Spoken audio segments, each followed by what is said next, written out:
Good morning, everybody. We're back here, auto rescue team, here to rescue you from unfair and deceptive trade practices by car dealers. Been doing this for about 20 years, and every year I think maybe next year is going to be the day or the year that where we finally get things under control.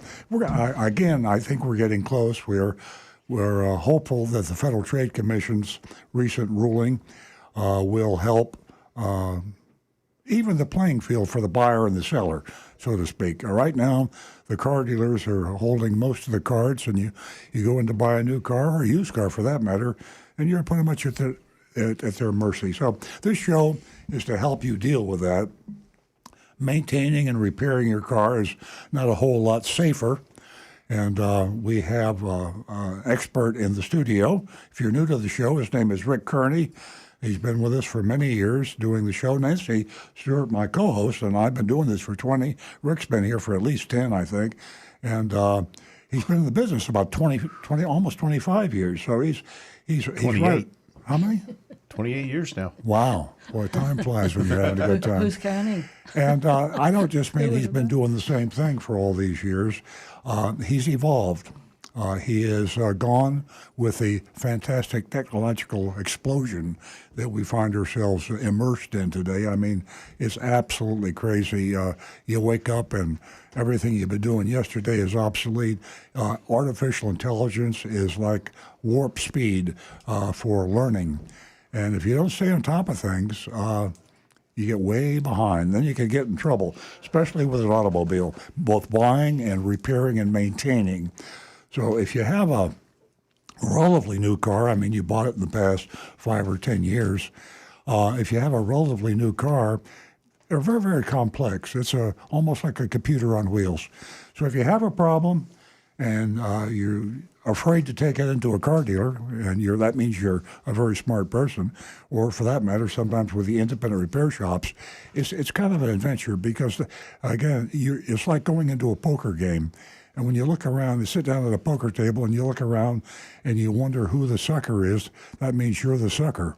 So you're playing their game. You go into a repair shop and they tell you have a squeak, rattle, or roll that needs $1,000 to repair.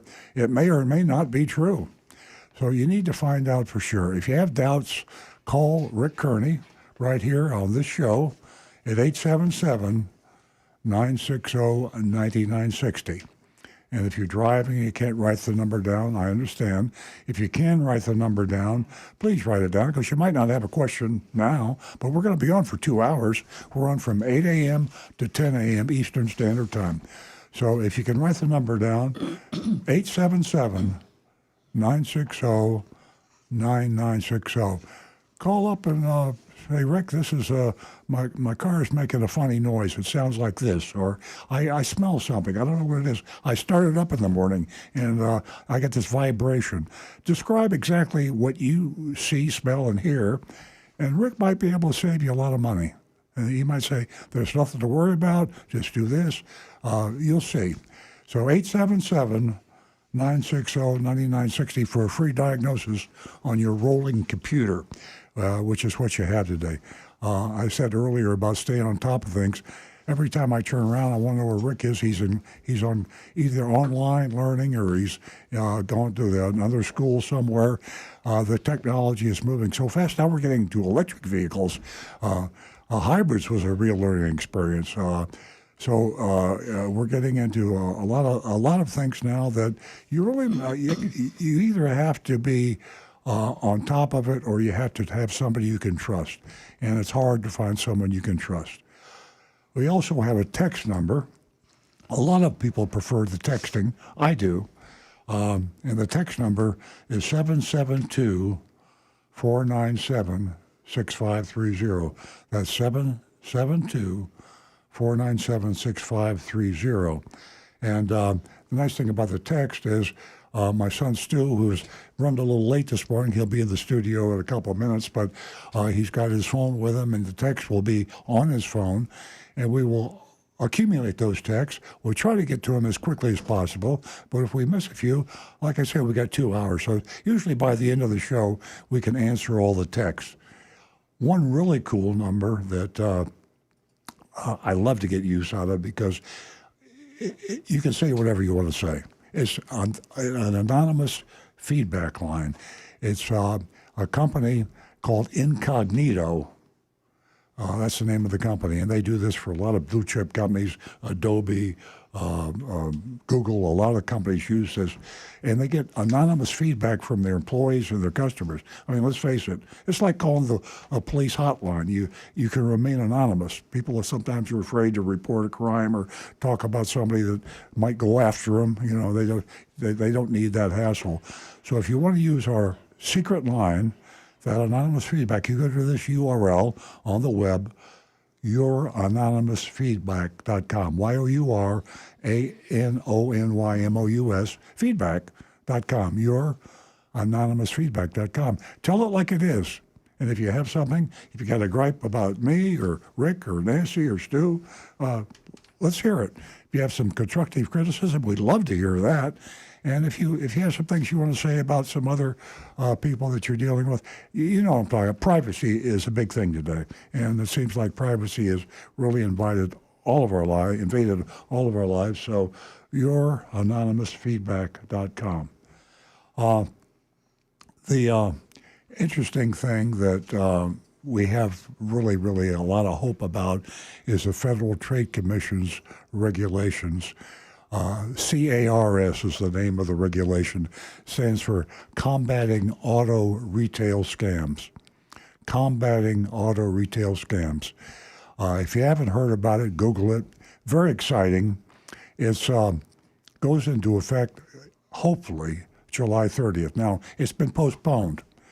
And I wrote a blog about this because I was disappointed at first when I found out the Federal Trade Commission had postponed the initiation of combating auto retail scams.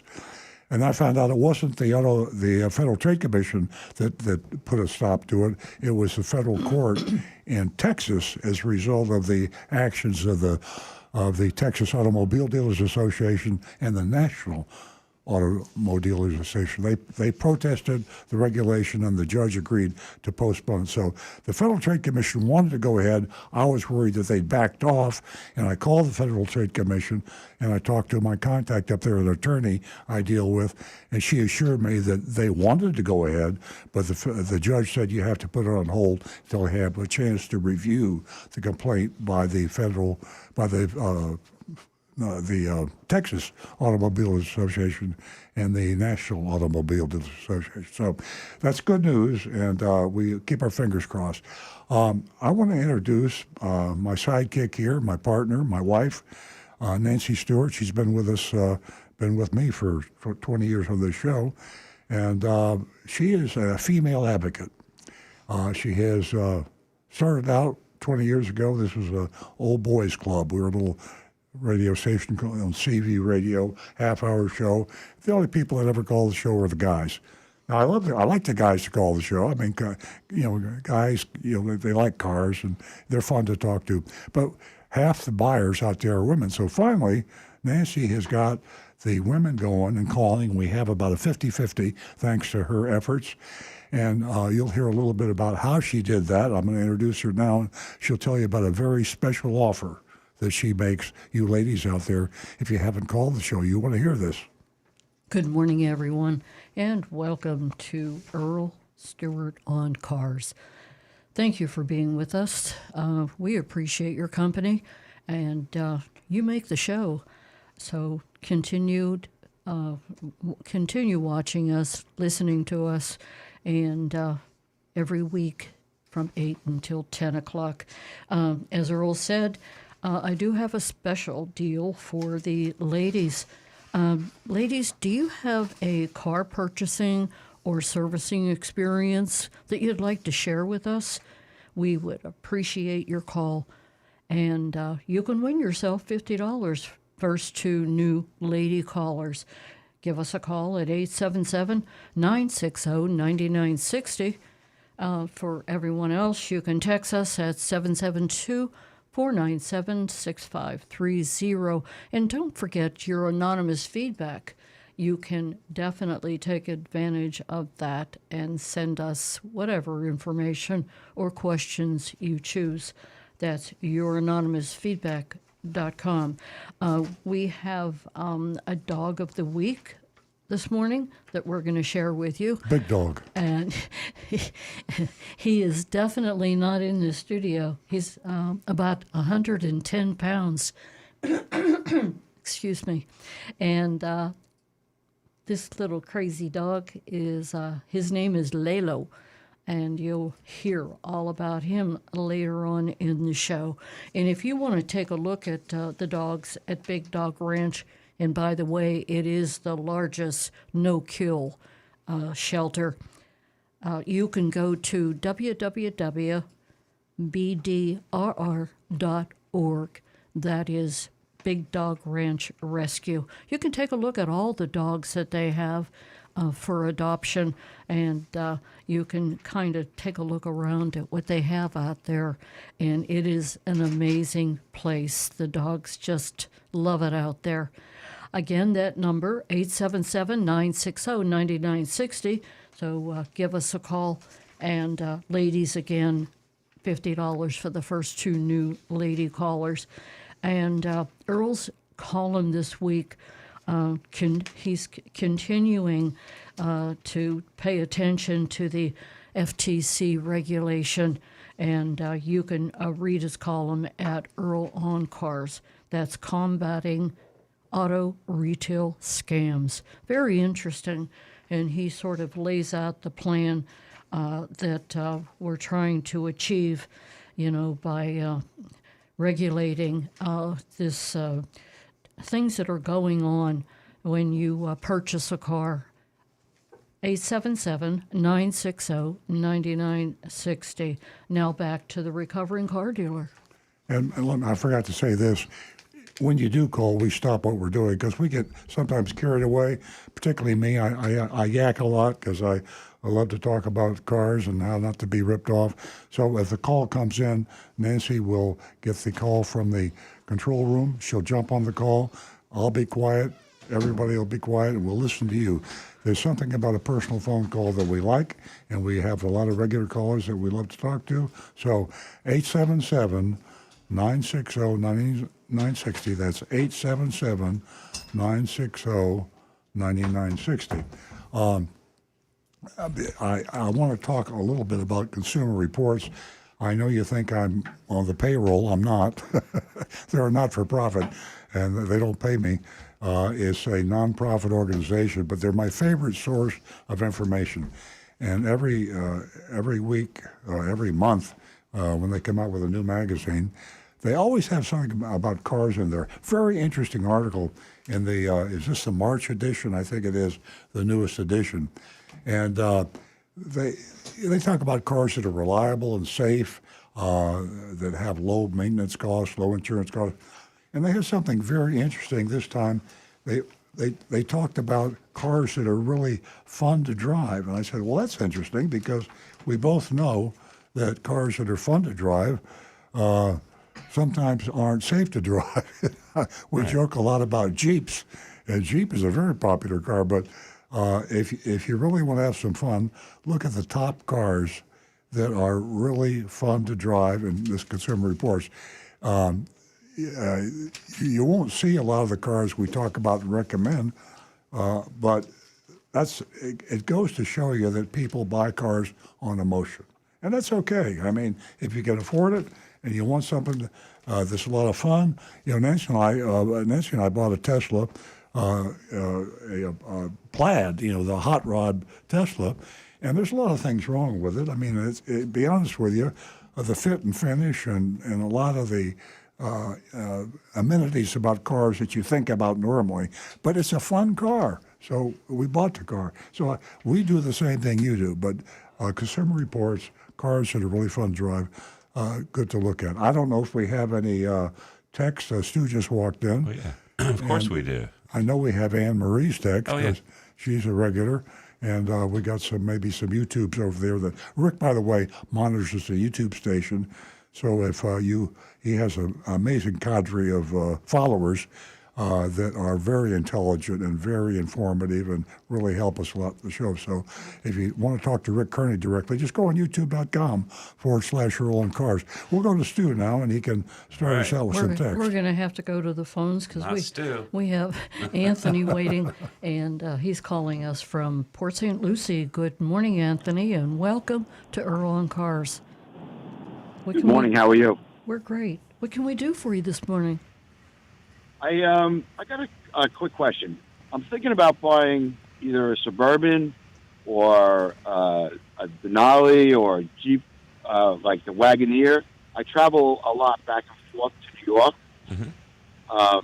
and right now we do it in a pickup truck. But I want it more comfortable for my dogs and stuff like that. What do you think is the best, value out there? And I also pull like a trailer with it. That's only like a tool trailer. Yeah, gosh, It's about 3,000 pounds. that's that whole class of big SUVs out there. Don't really study them that much. We were just talking about Consumer Reports, and I would start there because you mentioned the Denali, and then there's an Escalade, and there's a Toyota Sequoia, and all that. So there's a whole range from sporty to luxurious and all that. And the price range, they're all pretty pricey, but I don't know off the top of my head, what's the best value. I'm driving the Sequoia right now, a Toyota Sequoia, and it's a hybrid, but I'm still only getting 16 miles to the gallon. So I don't know because you have to consider mileage and as well as the cost.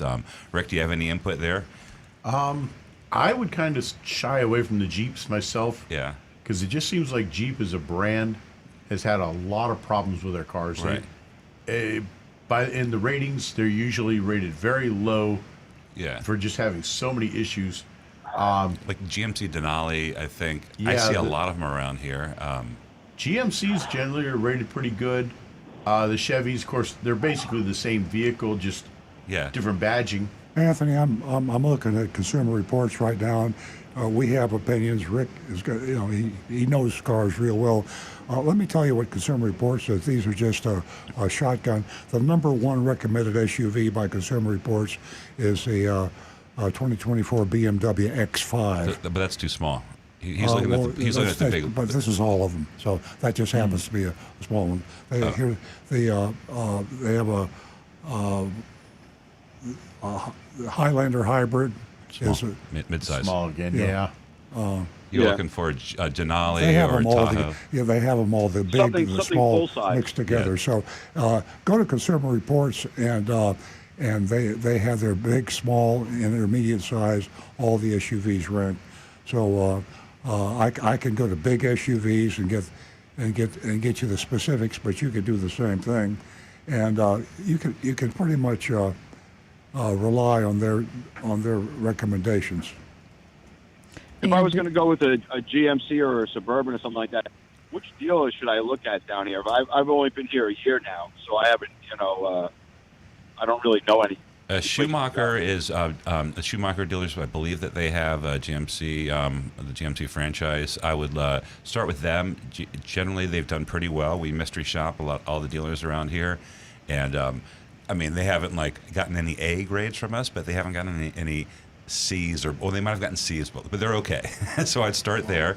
But go online because once you settle on the model that you want to get, you can start the pricing step of the process, and just stay at home, use your phone, and just go to websites and get prices, and just go for the lowest out the door price. Once you set on the vehicle, you don't even have to get up and drive around.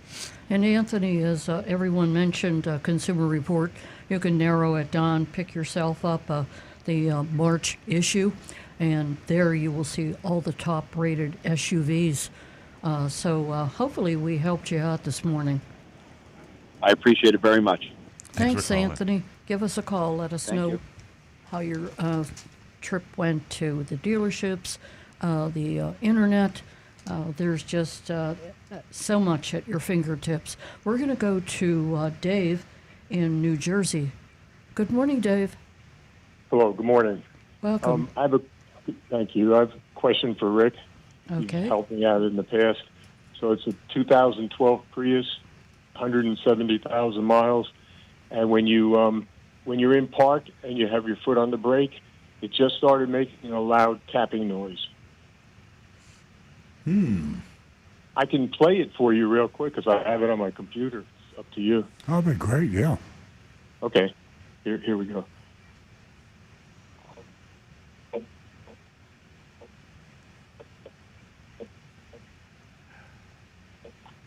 That is most likely going to be the ABS actuator I was starting to scared have some about that. issues. I was scared about that. Yeah, and that's going to be a very expensive repair. If you're not getting any warning lights at No this warning point, lights. yeah, at this point, I would consider looking at trading the vehicle in before too long, because that you're looking at probably $3,500 to $4,000, maybe $5,000 repair for that. Well, shouldn't he confirm that somehow? I mean, You could listen to it, but I would almost guarantee that's going to be the actuator. boy. And when it finally gets in, what's happening is the Toyota's had a problem with those actuators. They put an extended warranty on them for quite a while, but most of those now are out of warranty, even the extended. And at this point, it's a 12-year-old vehicle, 170,000 miles. It's kind of reaching a point where what's called the accumulator inside, the seals are not holding the pressure like they should. So it's constantly trying to rebuild that pressure. When it finally starts leaking too much, it's going to be throwing the warning lights on very quickly. And then when you go to trade it in, they're going to see those lights on, and they're immediately going to drop the price on it. He should trade it in before the lights go on. Yeah. And maybe a praiser that doesn't have very good ears. Well, they're unlikely to be sitting in the car in gear with their foot on the brake, so they're unlikely to hear it. It's kind of pass it on and let the next guy be aware of it. But even so, most appraisers are already going to know that that's an issue with Prius on the higher mileage ones, and they'll work with you to try to get the best deal they What did you say can. the cost of the repair would be? Probably about between $4,000 and $5,000. Oh, boy, thinking. wow. Yeah, it's an expensive part, and it's a lot of work to replace it. How much time do you think I have going that from now on? Like how long till it starts to be a problem with the lights and all? Yeah, unfortunately, the crystal ball is very foggy on that one. It could be anywhere from, say, 3 to 4 weeks to 3 to 4 months, maybe a couple of years before it ever hits that point. Yeah, you should try to sell that car or trade it as soon as possible. I think you really, I think you got lucky. I mean, because to catch something like that expensive, and Rick, I trust him 1,000%. He's got amazing ears. I was kidding him about the knock. I said maybe you had to get a double check, but he's sure that this is the problem. Yeah, right. And he's heard enough of them and that he's right. So before that flashes up as a warning light, that car will devalue by several $1,000s when that light comes on. So I'd sell it. I would trade it as soon as I could. Especially right now with prices the way they are, and fuel prices too. Hybrid cars like that one, they kind of command a little bit of a premium. So it's just that. Well, I was going to wait for the newer Camry that comes with a hybrid, which is only a few months. Right. And also, I don't really think the car is worth. Even though I'm the original owner and the motor's perfect, excellent maintenance, the transmission, everything's perfect, but the car has had a lot of body work on it. And not real good body work. So I really don't think I got my money's worth out of it, but I don't think it's going to have any trade-in value. You might be surprised at what they will work with you on that, because then they'll probably wind up sending it to auction, and when it goes to auction, some the buy here pay now lot, they'll jump those pretty quick. Okay. But meanwhile, like I said, right now I really wanted to wait for the new Camry, so if I was going to get a new car, so I would have to wait a little. But I have another vehicle to use too, so Yeah, I understand. we'll see what happens. Yeah. But that's a shame that I Wow, was yeah. scared that it would be that. Yeah. Okay. Rick's ears don't lie. Every so often they work. Yep. Well, thanks I for know. calling, Dave- and let us know how it works out. Sure. Thank you very much, and have a good day. Bye. Thank you, Dave. We're going to go to Sonny in Fort Lauderdale. Good morning, Sonny. Yes, good morning, Nancy. Good morning. Welcome to the show. Are you a first-time caller? Yes, I am. Well, Sonny, you won yourself $50 this morning. You're the first new lady caller this morning. If you stay on the line after we're finished talking, you can give Jeremy your information, and he'll pass that along to me so that I could send you that check. So what can we do for you this morning? Okay, I bought an Acura. I was just trying to see here. It's a TLX, okay? I really like the car. So I thought, well, I'll treat myself. I sold my Camry and I bought the Acura. It had 23,000 miles on the clock. And it was about 5 weeks ago I bought it. And I have a vibration. It's a slight vibration, and it's a little bit worse when I put the AC on. So I talked to the mechanic at my nearest Acura dealer, and I had to leave the car there all day, and they said they put it up on Up on the ramp. rack? Yeah. Yes, and they said they couldn't find anything wrong with it. And I said, well, did you take it out for a drive? And eventually they did. They took it and they said they couldn't find anything wrong with it. So I said, well, did you try turning the AC on? Anyway, it went back and forth, and eventually they said, oh, yes, we realize, but it's just a normal characteristic of the car. So I said, normal? I said, I just sold a car that's 15 years old. It never vibrated. And this car's vibrating. It's only, it's only 4 years old. 3 years old, I guess. It was in 2020, and I bought it. I think Rick can answer your question. Unfortunately, the first thing I'd be looking at is maybe a motor mount might have started to get a little weak, because the motor mounts are like big metal pieces with rubber mounted inside that holds the motor, so that when the engine's running, the vibrations of the engine are kind of insulated from the rest of the car. But sometimes those mounts start to get a little weak, and you can't really see anything, but it lets it settle closer, and they'll transmit that vibration feeling a little bit.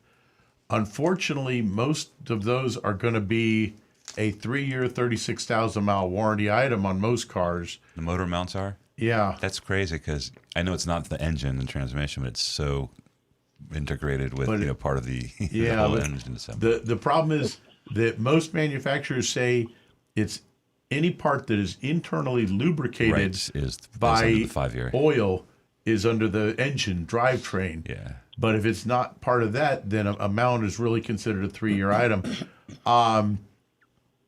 The problem is when you get a vibration like that, which you're driving the car all the time, so you're very sensitive to it. Whereas the mechanics, we're getting in and out of cars, 10 cars, 12 cars, 20 a day maybe.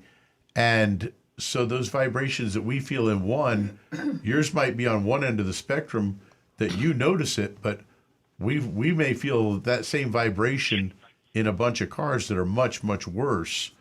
And so it may be just, you might want to wait for a while to see if it gets any worse.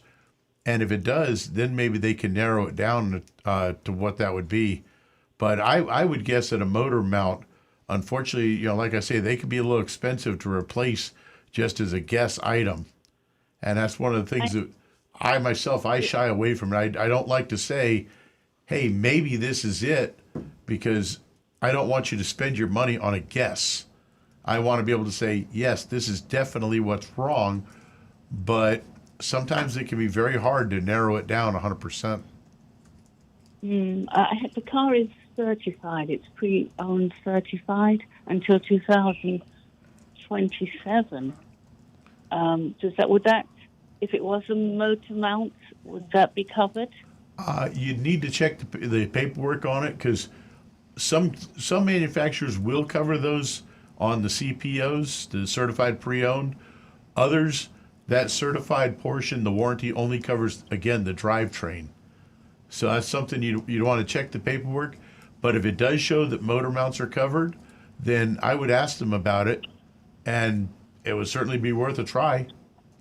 Yes, actually, my neighbor suggested that, and I said it to the technician, and he said, no, we've checked, everything is fine. They kept saying that's a characteristic of the car. And it really does vibrate because, I've had it now 5 weeks, and I noticed it within 2 or 3 days of driving the car. Unfortunately, not the first day, but as I said, my neighbor drove the car on 95 because I didn't want to take a 95, and he noticed it. And it's not something that you could really miss. Now, is it something that you feel only when you're driving down the road, or is it when you're sitting still as well? Yes, when I'm sitting still, I can feel it on my feet, and the whole car vibrates. It's not the steering wheel; it's the whole car. Yeah, because if it's only when you're driving and at higher speeds, then it might be a tire out of balance. But if you're feeling it all the time like that, yeah, I would begin to look at the motor mounts. But like I say, unfortunately, there's usually 3 to 4 mounts, and it's hard to narrow it down.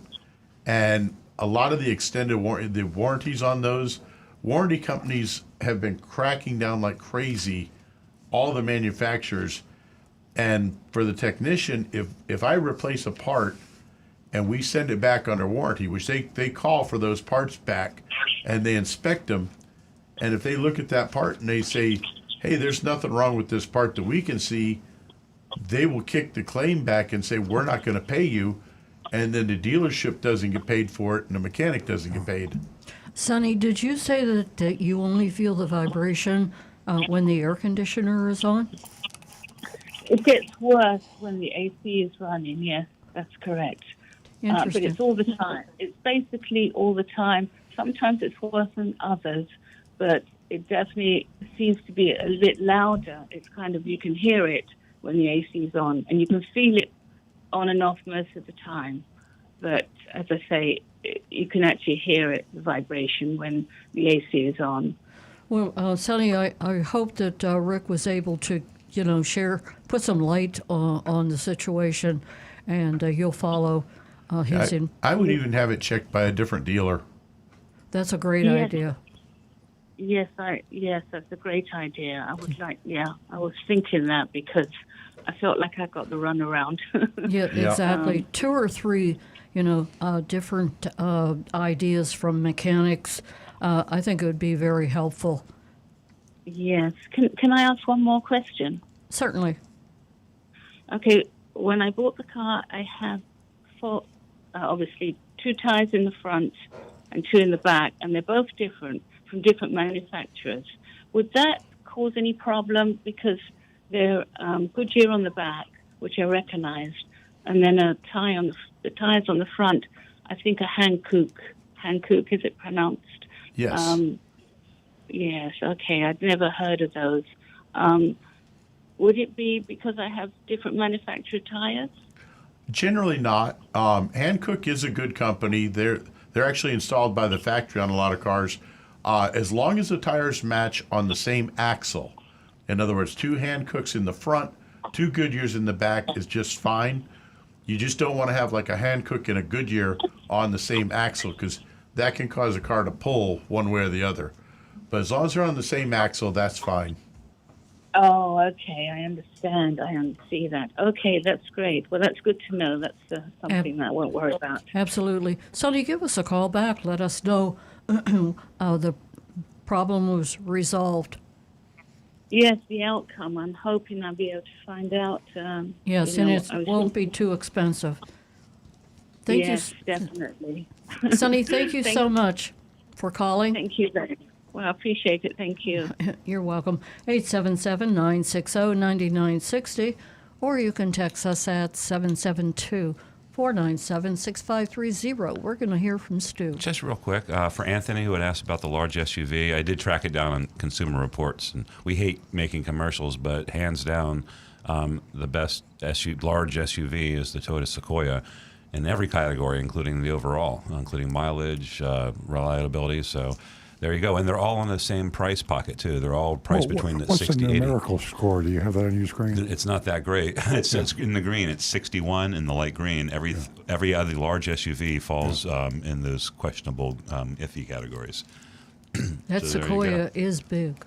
It's big, and none of them get good gas mileage. So if you're thinking about No. getting gas mileage, forget about it. Even the hybrids. Okay, we're going to hear from Stu and Rick. They've got some Oh yeah. texts. Just and about to get you- to Anne-Marie's, yeah. Anne-Marie says, good morning. I've got a few questions about tires this week. Number one, can you just repair a tire if you pick up a nail in the tread of the tire? I'm quite aware that if you pick up a nail in the sidewall, well, just kiss that tire goodbye. Number two, the question is, can you buy one replacement tire, or do you have to buy all four tires if the vehicle is either front or rear wheel drive? And number three, if you have four-wheel drive or all-wheel drive, would you have to buy 4 new tires? Thanks. And once again, that's Anne-Marie's question. So let's start with Rick. The first question, can you just repair a tire if you get a nail in the tread of the tire?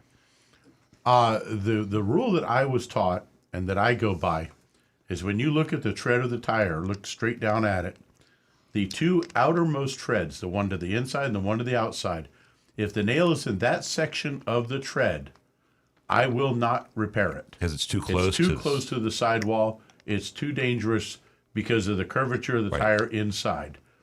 If it's in the groove between those two, depending on how it went in, if it went straight in, I call it safe. Okay. If it's angled towards the edge of the Not tire, safe. again, no.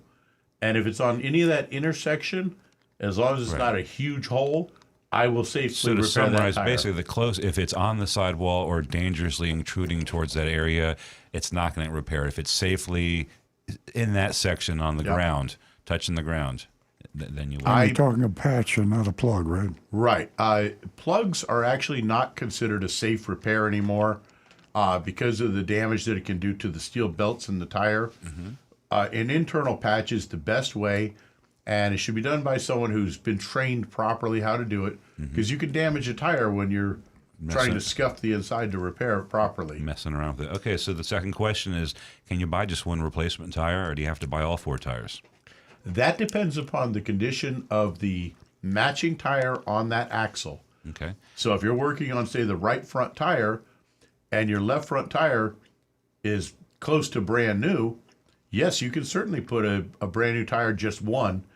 And if it's, say, anywhere up to about 75% to 60, 75% of tread, I will still go ahead and feel comfortable Just putting a with new one. tire with an older tire, as long as the brand and the model are matching. Okay. Because if you get unmatched tires on the same axle, you can create a pull to one side or the other. Well, Sunny had mismatched tires too. Was she concerned with But that? hers are On the same axle. both on the same axle. So Okay. she has matching tires on each axle, so that's fine. Last question. Well, Amory was distinguishing between rear wheel drive It and front really wheel. makes no difference there. Okay. As So long Amory- as you make sure that the tire is the correct size for its position. Because there's some cars out there even we were talking about that last week. your front tires are different size from the rear. So you got to make sure it's the proper size tire and that it matches the other tire on that axle. The vast majority of people don't have that situation with different size. front Very and rear rare tires. anymore. Very rare. Mainly high-end performance type of cars. Yes. Yeah. Okay. And Anne Marie, you can pick yourself up the February edition, and they have all kinds of information about tires, and if you have to replace them. Consumer and- Reports? Consumer Reports, correct.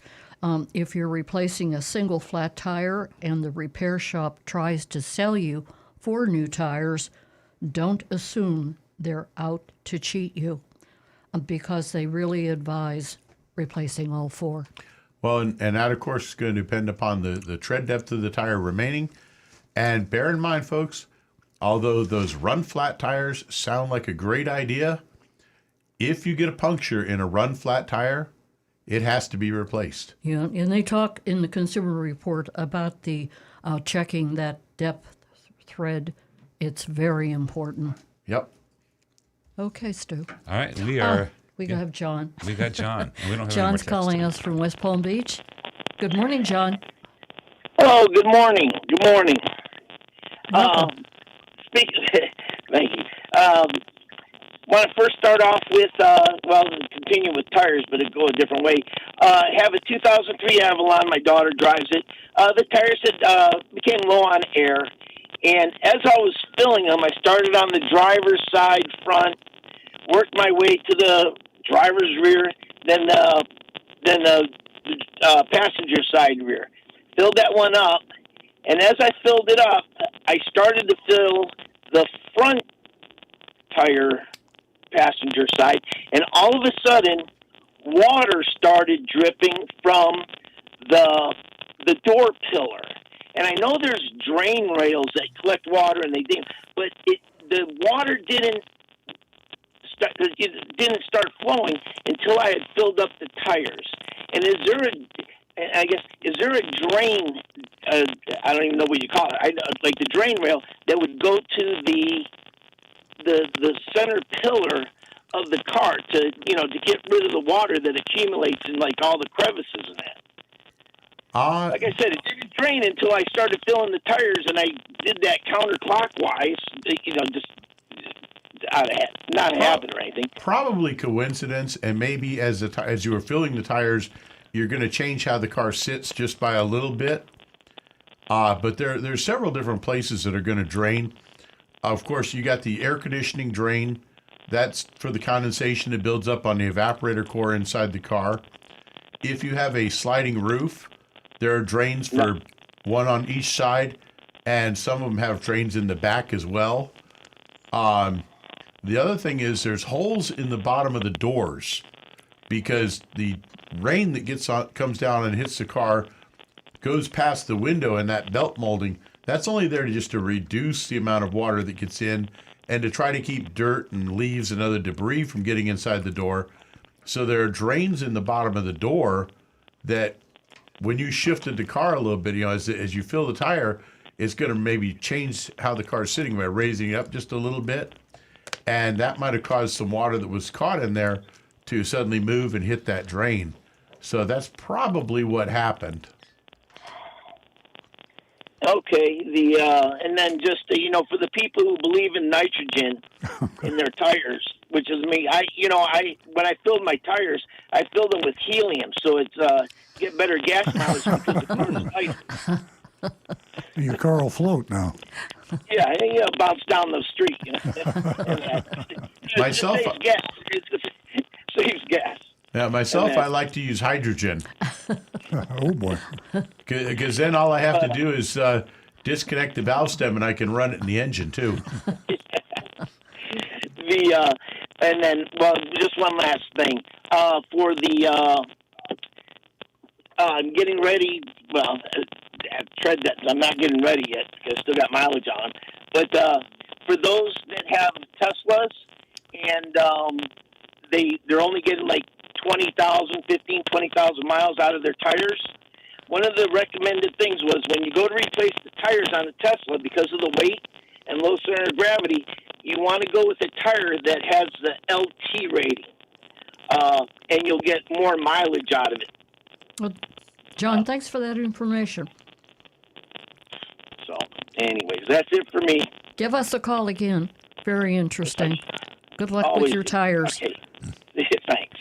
Give us a call, 877-960-9960. Or you can text us at 772-497-6530. Don't forget your anonymousfeedback.com. We are going to go to, boy, the lines are really lit up all of a sudden. We're going to go to Frank in Jupiter Farms and spend a brief time with him. Good morning. How are you, Frank? Hey, good morning. Okay, I was I didn't know if you had anyone else following that gentleman. Good morning. It's always great hearing your show. And I got thank a you. litany of stuff.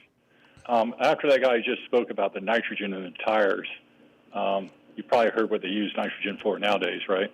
Oh my God, yes they do. For Okay, we'll leave it at that. We'll leave it at that. I don't want to get too many people shook up. But I like that idea about the different gases in your tires. And also the tire wear, it reminded me I guess it was about 2 years ago. Anne Marie and I were looking for a new car for her. We looked at one of the BMW M models, which was really quick and fun to drive, not probably as much fun as your Plaid, but nevertheless a fun car. And I noticed that they already had new tires. And they said, oh, yeah, the tires only last about 8,000 miles with this model. Oh, my gosh. I go, oh, well, so much for that. So we passed on that. We didn't want to go into tire business. What was Rick saying? The Hellcats, like 4,000, 5,000 miles, the tires? Oh, yeah, it's crazy. But on another item, when your dad was talking about Consumer Reports, I actually had the March issue just sitting here. I never looked at that much. I mean, I probably should cancel. I should read them more. But they were talking, about the cars, and I was looking at that, and that was interesting. So I heard that on the radio, so now I can actually read my magazine. But here's something. I was at the rehab center last week for my knee, or maybe earlier this week. It was this week. And the road shut down, of course, because the president was here. I mean, the road and the traffic, it was just horrible. But as he was leaving to go back to the airport, these Harley-Davidson motorcycles were zooming by in almost like triple-digit speeds. And one of the guys there, he says, I drive a bike and stuff. And he said something I never knew existed. You can get an airbag for your motorcycle. Are you familiar about that? Inside the helmet?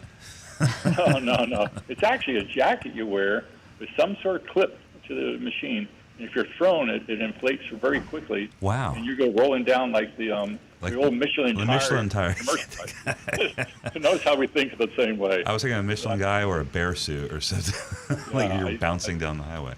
Hey, if it works. Do you become a road hazard as you're bouncing down the highway?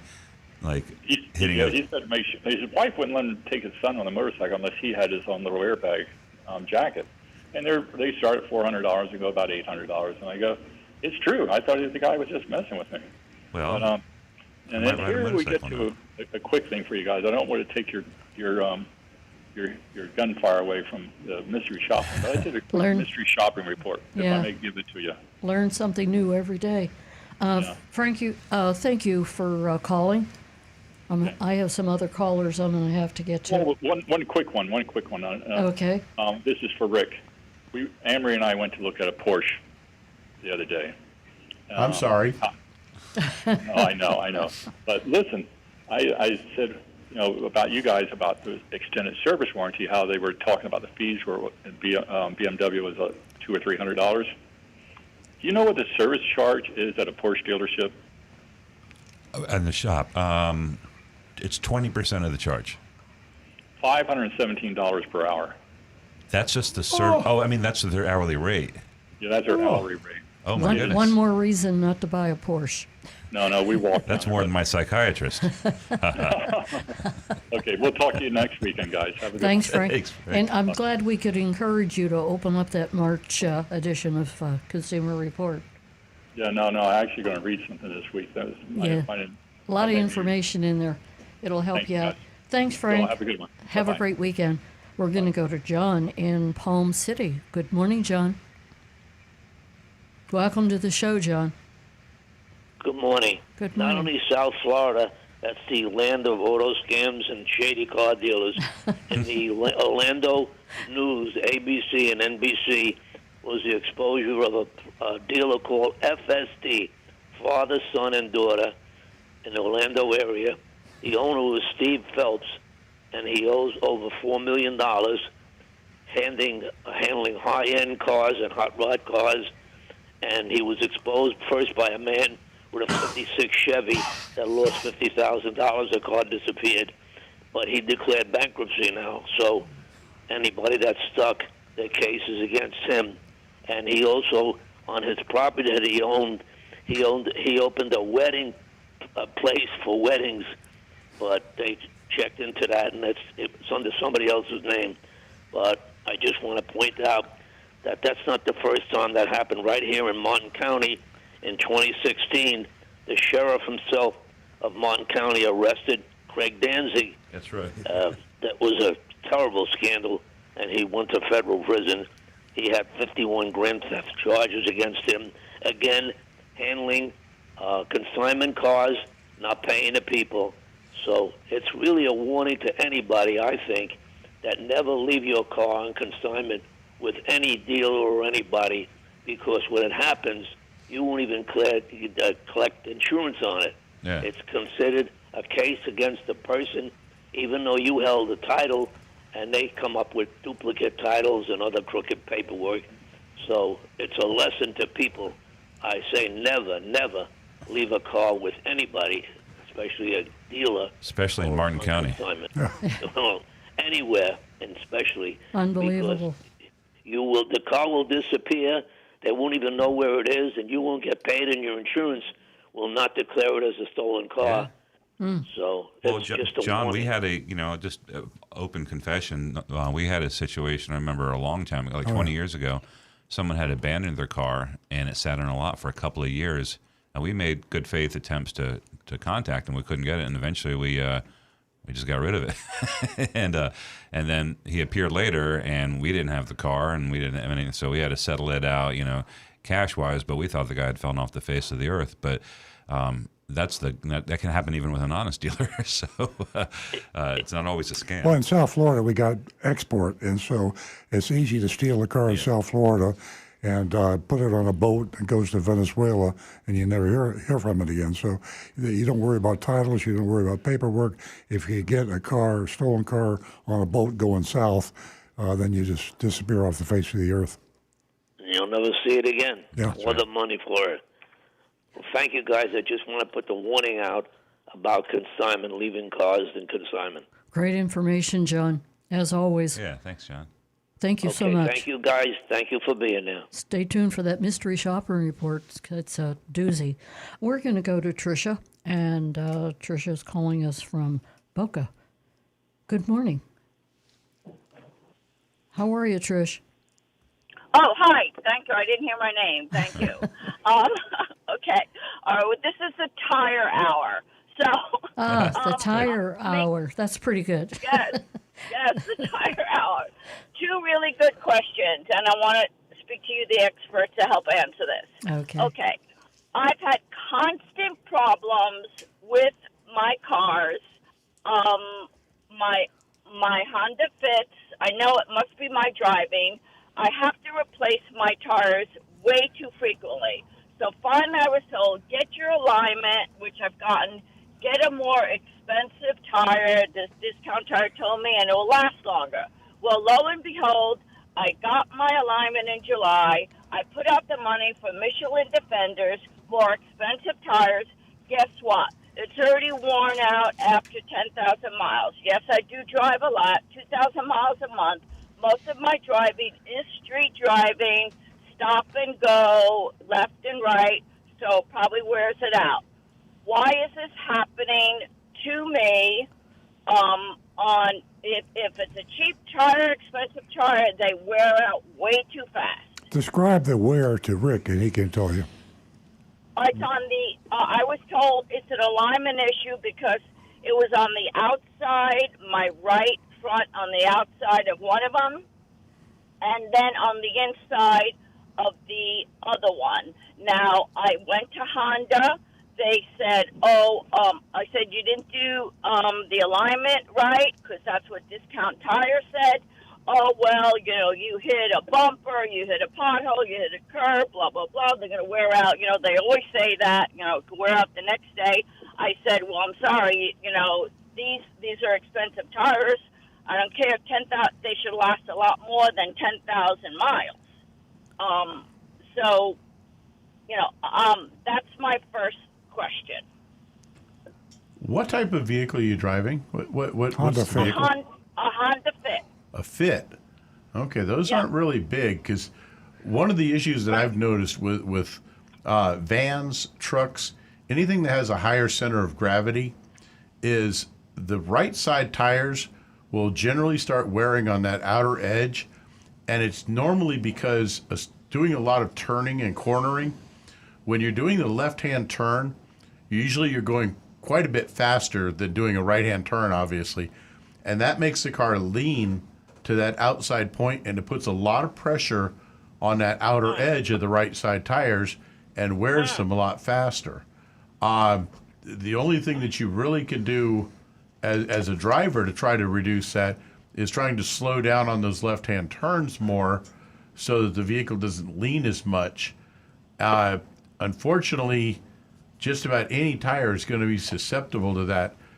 Keeping your tire pressures up to where they expect the rating that's listed on the side of the tire will help also, because having a little bit too low of a pressure will actually cause that outer edge wear very quickly. Tricia, as much as you drive the car at high mileage, I'd have my tires inspected once a month. I mean, typically they recommend twice a year or every 5,000 miles. But I would try to have them rotated about every 3,000 miles, and I would definitely be checking the tire pressures at least once a week to make sure that your pressures are up. Okay, that's my second question. I've had controversial information, you just answered it, about what pressure I should put on my tires, because the recommended for this car, I think it's about 33, 34. I was told I should put it up to 38 or 40, keep it higher. Some people say, no, blah, blah, blah. So what I'm hearing from you is yes, that I should keep it higher. Well, here's what I have found is, from my experience, the way that works for me works best, at least for myself and folks who've tried it with this. You'll find two sets of numbers. One of them is going to be usually on the door jamb of your car. When you open your left front door and look on the body, you'll see a sticker there that tells you what the manufacturer recommends as the tire pressure. That is usually the lower number, and you'll never want to go below that. Always keep it at that level or above. Then if you look on the sidewall of the tire, you'll see another recommended pressure, and that is what the tire manufacturer says is the maximum safe pressure you can run in that tire. I prefer to run what the tire recommends as that high level. So like with my own vehicle, it recommends 35 pounds minimum for the sticker on the door jamb, but my tires can hold up to 50 pounds of air. And I run it closer to that 50 pounds because although I get more of a bumpier ride, it actually makes the tires wear better and I get better fuel economy. And South Florida roads, we're a bit bumpy anyways, so I'd rather put up with that and get the better fuel economy and better tire wear. So are you saying then for my tire size, 195, 60, 15, that I should put it up about 40? If the number that's on the side of the tire, Tricia, look on your tire, and it'll have a number with PSI after it. Yep. That's the pressure that the tire manufacturer recommends max. So use the max tire pressure, the PSI that's stamped on your tire. Exactly. Okay, so now you're telling me also that maybe it's not worth it spending twice the amount getting a better tire because they're going to wear out just as fast if I don't, slow down my left-hand turns. Yeah. Is that what you're also telling me? It's not going to make a difference. Obviously, it hasn't. I just told you it has. I spent $100 on tires, wear it out just as fast as these Michelin Defenders, $200. They're still wearing out. It's a chronic problem. Yep. Tricia, I got to tell you, I got the same problem, and I confess I'm a lousy driver. I take corners too fast. I hit curbs. I hit potholes. I'm just not a good driver. But I think that's the way we drive. You're probably a little bit like me. It's hard to slow down on the corners. That's the way I drive. So I think use the high inflation. Get your tires checked every month. And the alignments are free. Don't anybody charge you for alignment. They have very good alignment machines now. All you got to do is drive it across the alignment machine, and it'll give you an indicator. Ask to see the printout to be sure they're not trying to trick you, because there should be a computer printout that shows your front front end is in alignment, your rear end is in line, and then you can check to see if the pressure's right. If you do that every month, go ahead and drive the way you want to drive, but you'll get much better mileage on your tires. Yeah, I was told when to get an alignment, I must get the printout because they might cheat me, not even do the alignment. Yes, that's unless right. you get a printout. Yes. Yeah, That's true, right? absolutely. Okay. Wow. So rotate them every 3,000, not every 5,000. Well, it depends if it needs it. In other words, you're gonna get your tires checked every month for pressure, and when they get checked for pressure, you're gonna find out and you check for alignment.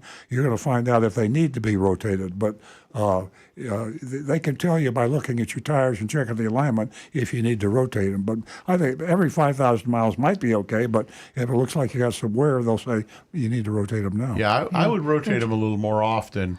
And that way it would help reduce that wear a bit, make them wear a little more evenly and get a little longer life out of them. Absolutely. And Tricia, that PSI is really very, very important. And do you check your pressure in your tires yourself, or do you take it to a dealership, or do you rely on the gas stations? I take it to my local place, but usually I don't check it unless I get an indicator, from my sensor. I don't, So when you take it in and they check the pressure, no one has said to you, "Hey, listen, your tires were really low. You need to come in more often." No. No, only low when I get that indicator. Usually the argument I get is you got it too high, something like that. I should do it what's on the door, but now I'm hearing from you, I can make it higher. Yes, I think with all the information that we gave you, I think it's going to be very, very helpful. Yeah, I will do that. Okay. Thank you so much. Thank you, Trish. Give us a call. Let us know how things turned out for you. Our number here is 877-960-9960, and you can text us at 772-497-6530. Take advantage of youranonymousfeedback.com. And we, as usual, have a mystery shopping report coming up just about 9:30. And you'll also see Layla. She is our dog of the week. And what a dog she is. And she's all Big mama. 110 Big pounds. Mama Layla. 110 pounds. That's larger than you, I'm going to guess. Do you weigh 110? No. I think No, about the same. Big Mama's bigger than this, I think. We'll have I to. wish she would come in the studio if there's room. Rick said she not a good idea. We're talking about a Tibetan Mastiff, folks. So you want to stay tuned for Layla. He is a real cute dog. We're going to go to Howard, who has been patiently holding. Is it Laylo? Lay low. Laylo. Here comes Laylo. Hi, Howard. Welcome. Yeah, thank you. Thanks for taking my call. I really enjoyed that conversation you had with her, and it was never ending. But it's okay. My question is this: a friend of mine called you up, and he said he has a Subaru Legacy, and his rear brakes wear out much faster than front brakes. So Rick told him that it shouldn't be. The front brakes should last much longer. And he went to the dealer, and they said, no, just the opposite. The rear brakes wear out faster on this type of vehicle because I don't know exactly how he explains it. But, Rick, I want to know, what's the story? Why is the dealer telling you one thing and the facts are another? Unless they're running that vehicle in reverse all the time. That's it. There's something Tell weird your going friend on to there. quit driving backwards all the time. Yeah, because every single vehicle I have ever seen in my life with four-wheel disc brakes, when you look at the size of the pads for the front and compare them to the size of the pads for the rears are between half and two-thirds the size of the front brakes because the fronts do traditionally about 70% of the stopping power.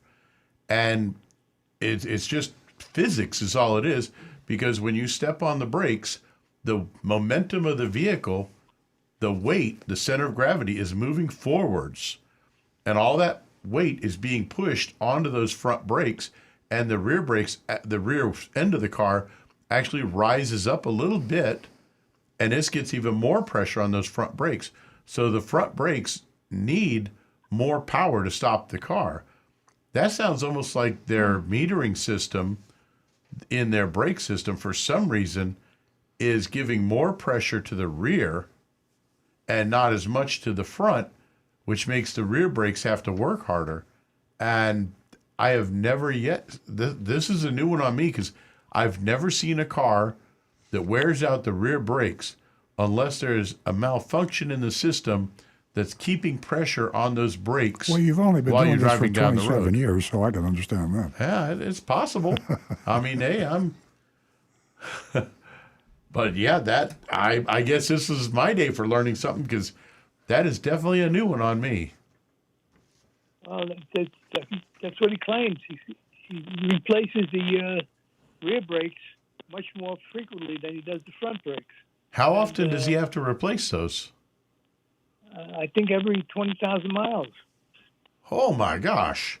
Yeah, there's something wrong there. Yes. I think you should go to a different dealership. I definitely think so. Something is keeping those brakes applied. And one of the questions that I would ask this person, how many feet are they using when they drive down the road? Because a lot of us way back in the day were taught, unless you're driving a stick shift, your left foot, they always taught you to hover your left foot over the brakes and use your left foot for the brake. And you can always recognize this sort of person on the road ahead of you because their brake lights keep coming on. But every time you're stepping on that brake just a little bit, it's applying fluid pressure, and it's trying to apply those brakes, and it will wear them out very quickly. The average car, rear brakes normally 60, 70, 80,000 miles before they're worn out. Front brakes, depending on the car, anywhere from 30 to 50,000 miles. So Now, I would ask that question, but I'd definitely find a different dealer. yeah, it's a funny thing you say that, because my rear brakes are in the yellow. You know, when you give the chart, green, yellow, red, whatever. Yep. And I have 60,000 miles on my car, and I never replaced the rear brakes. So what exactly does that yellow mean? It's comparing the thickness of the pad. When your pads are brand new, most of them are, say, around 8 to 9 millimeters thick in the rear. Fronts are usually around 12 to 14 millimeters. When they get down below the first third, say about 3 millimeters gone, then we start rating as yellow. In other words, you want to start keeping an eye on it. When it gets past the yellow section and into red, it's definitely time to replace them, because as odd as this sounds, the thinner the pad material gets, the faster it will wear, because the pads cannot release the heat as well that builds up, and because they get hotter that way, they'll wear faster the thinner they get. They can't dissipate the heat. So yellow just means keep an eye on them, but it's getting close to time to replace your brakes. Great information. As always, thank you very much. And Howard, that's your friend you're talking about, right? My friend Delio, he called up. Yeah, And and he told him, the reason I ask you is because, oftentimes you, really help your friends out. And I'm not sure whether you remember or not, but you can join Earl's Vigilantes. And you can go to Earl on Cars and learn all about it. But you'd be a great asset to, a lot of people who are looking for answers. okay, So think about that. Okay, great. Do I have to change my appearance, or can I? You have to put on a fake mustache. Take my. Okay, very good. Okay, guys, wonderful conversation. Thanks as usual. You're doing a great job. Thanks, Howard. Thanks, Howard. Have a great weekend. Okay, we're going to spend some time with Stu and with Rick, and they've got some texts. How you doing? I have a text from Steve here, and so we're back on brakes now. Speaking of brakes, Rick, should the emergency brake be used every time we park, regardless if it's a drum system or disc? And that's from Steve in Palm Beach Gardens. Nah, you don't need it in Florida, really. Unless you're on a hill. The emergency brake, Earl's driveway. which is known actually We're as the worldwide. parking brake. Remember, we're worldwide. Yep. Well, if you live in an In area Nepal, you that want has to use your. hills, You and definitely. you're parking on a road that has a grade to it, has on a hill or a mountain, then you'll want to use the parking brake. Mm-hmm. This is to help keep your vehicle from rolling when when you park the car. For people who are trying to avoid having their cars towed, like people who like to illegal park or avoiding a repo man, does putting the parking brake on make it more difficult for the tow truck driver? Absolutely, but they're still going to get your car. Okay. I'm just helping. We have all sorts of listeners in the audience. It'll make it more difficult, but if they want it, they're Right. going to get it. Okay. I always put my parking brake on Knob Hill. I always put my parking brake on. In Yep. good old San Fran. Your driveway is very steep. I felt true. the need to put a parking brake on when you pull up. I guess it flattens out once you get into your garage, but the approach is a good 30 something degrees. Yep. And of course, if you're driving a manual transmission, a stick shift, Leave most it in gear. people will leave the in gear Yeah. to keep it from rolling. But the parking brake's a good idea then. Yeah, I remember it's a shame that all these the younger generations are not learning the joys of driving with a standard transmission. You could start your car if your battery's dead with a standard transmission. Yep. You can, like you said, use the engine actually in the transmission as a brake to hold it on the hill or slow down. It was really cool. Well, you can engine brake with an automatic transmission. That's true. You got it. Just by shifting I in the do lower that. gears there. I do that all the time. Yep. My kids think it's weird, but I do it. Like sometimes you don't need a brake signal and alert everybody. You're just slowing down a little bit to get into a spot or something. So yeah, I downshift quite a bit. Yep. Who's talking to you over on YouTube, Rick? Oh, we've got quite a few here. Let's go through a few of these. Roll back here a little bit. Cliff's Picks has an interesting question here. He says, what happens if you pay for a car, new or used, and the dealer or the lot does not turn over the title in Florida? Call the police. Ah. It's illegal. Yeah. By law, you have to deliver a title. What is it, 10 days? It's too short. It's too short. Yeah, it's even we occasionally miss it because the bureaucracy of getting a title sometimes can bog you down. But if I didn't get a title in 30 days, I would call the Department of Motor Vehicles, which is the same thing as calling the police. Yeah. Okay. Ali Valls says, good morning. Thanks for the wonderful program. You're very welcome, and thank you. Yeah, thanks for listening and watching. It says, why is the Toyota Sienna 2024 still using Safety Suite 2.0 instead of 3.0? I don't know. I've never understood. I mean, I understood like the introduction of brand new safety features. They're expensive, and so they introduce them as a more of an upgrade. But in recent years, Toyota and the other manufacturers, put a big emphasis on safety, which is great. Toyota's system is the Safety Sense, and they introduced them in the models, but not always at the same time. So I would imagine the Sienna will get it, but why they don't have it now, who the hell knows? I think a lot of the times with different models, they try not to upgrade all of them at the same time because it'd be pretty expensive to retool each of those models, and they may save that for when they're going to do a bigger upgrade on the car. Would some of those, which will require more redesigning. Would some of that stuff be able to be installed, like the computer components and stuff? Like it doesn't matter the model, so that could go on a Camry. That computer component for a safety feature. I don't know. I'm just saying maybe they're prioritizing it for the more heavy volume vehicles. Sienna is a very small volume. More it because in order to upgrade that system, it's going to require quite a bit of retooling and redesign and re-engineering. So if they've already got that all set for the one, they may plan for it when they're going to redesign the entire car. Yeah. I was just thinking, usually the plans for a new car is can stretch out years, and that new hybrid Sienna came out in I think 2020, and we had Safety Sense then. But anyway, it's always a mystery sometimes. Yeah, sometimes we just don't know why they do exactly do what they do. I got a text from Frank in Jupiter Farms. It says, "Quick question in regards to tire pressure. All of our cars and pickup trucks have the ability to read tire pressure from the dashboard display. That might be a good suggestion for the lady who called in earlier. What are your thoughts on that answer?" Yeah, that's one of the new developments. Tire pressure systems when they first came out, all it could do is turn on a light to tell you one of them is low.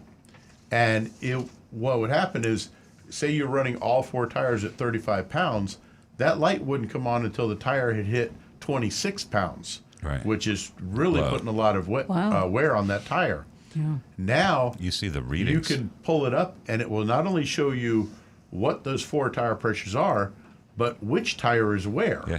Why isn't it technically feasible to build a car that would automatically inflate your tires as needed? Yeah. I mean, all you need is an air pump, but you got the sensor, and you would never have to get your tire pressure checked. The kinetic motion of the car could compress the air needed to put into the tire. Well, they've actually had that system on a lot of military vehicles, but it's rather a complicated system. And of course, you've got to be able to hook up. Because it's military. Yeah, but you've got to be able to hook up a hose to the tire that is spinning. That's a trick. So that makes an interesting trick. Now you've got a wheel that has to have extra systems built into it to be able to hook an air hose to it so that it will be able to fill that I didn't thing. say it would be easy. I'm just saying. Or cheap. It's not cheap at all. But for the same reason that we can't build cars with bulletproof glass in all of them, because of the expense.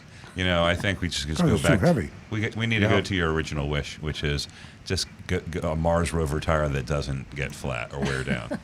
You know, I like the idea. Those mesh ones that the metal composite. They've actually begun working now on tires for off-road vehicles, quad bikes and the like, where it's a printed tire that has only a honeycomb form. It compresses and no air whatsoever. Right, but it compresses like just like a real tire and doesn't wear the same. And this is something that you can actually have retreaded, so you're not replacing the So tire. you can put the air in as the tire. the rubber wears out, you simply add more tread on it. The air could go in the tire when you stop.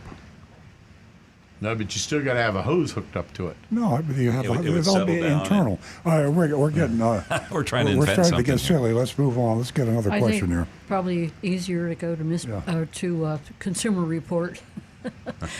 They've got a lot of information in their February edition of Consumer Report. They've got the top rated tires. They talk about inflation, which tire to replace. So there's a lot of information there. We're going to go back to the phones. We're going to talk to a regular caller, and he is from West Palm Beach. And I'm sorry, he's from Boynton. And that's Roadrunner Steve. Good morning. Right. Beep, beep. Good morning, everybody. Meep, meep. Good morning. Okay. Well, last week I started laughing about the tire conversation that was they were talking. I couldn't get through in time. Oh boy! On my 69 and 70 Barracuda, I had L60s in the back and E70s in the front, because that was the cool look. Is that How much? right? What was the difference in size? What? The rear tires were L60s, and the front were E70s. E70s. Yeah. That must I had look to real put cool. I had to put shock extensions to lift the back of the car up so the tires wouldn't rub on the inside of the fender walls. Okay, now I got a question about my Roadrunner. So we need to put our thinking caps on. All right. Okay. When I'm driving fine. When I come to a light, all of a sudden the idle from 750 starts going down, down, down, down to where the car wants to shut off. I got to put it in neutral, hit the gas, and stay in neutral. I have a Edelbrock carburetor, 600 CFM that I put in the 90s. The fuel pump is the original fuel pump, and I have electronic ignition.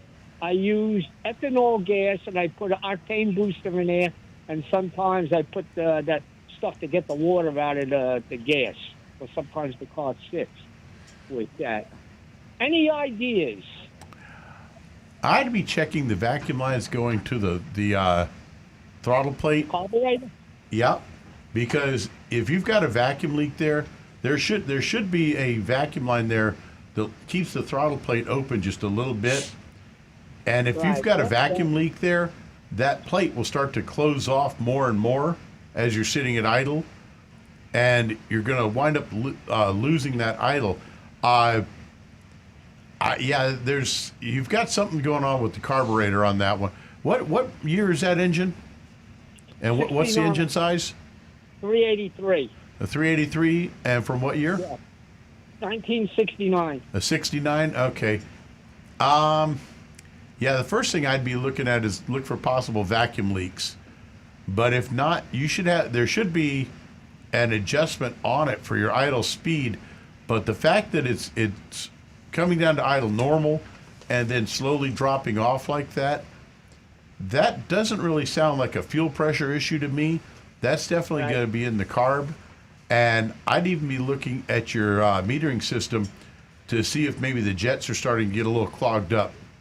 Well, like I said, I put the carburetor in the 1990s. So I figure, the thing is, wearing out completely. Yep. With, I'd myself, I would go and I would look for an Edelbrock, about a 600 CFM carb. that's what's on that. That's one of the best quality carbs I've ever seen. They beat out Hollies all day long, and they look nice because they're chrome plated. Yeah, true. With that, but I have that Edelbrock on. It's manual choke, which it ain't connected because we don't need that down here. Right. I clean it out. I cleaned it down here. Then while the car was running, I would spray the carb cleaner around the carburetor to see if the idle would change. Right. Yep. Nothing happened there. It just stayed the same with that. So what do you think? It's just old age with the carburetor? Because the vacuum lines, I got the PVC going in, okay. I got the little one with the knob that's on there that's covered. Yeah. I guess I could just change that. And then we got the other one running to the carburetor, to the diaphragm that's off the distributor. Yeah, because that's the timing adjust. Oh, okay. For when you get to at idle, the vacuum should come up a little higher at idle because you're closing Right. off and not letting as much air in. So that should Right. raise the vacuum of the engine, and that's going to cause that diaphragm to move on the distributor, which is going to raise the timing a little bit. Okay.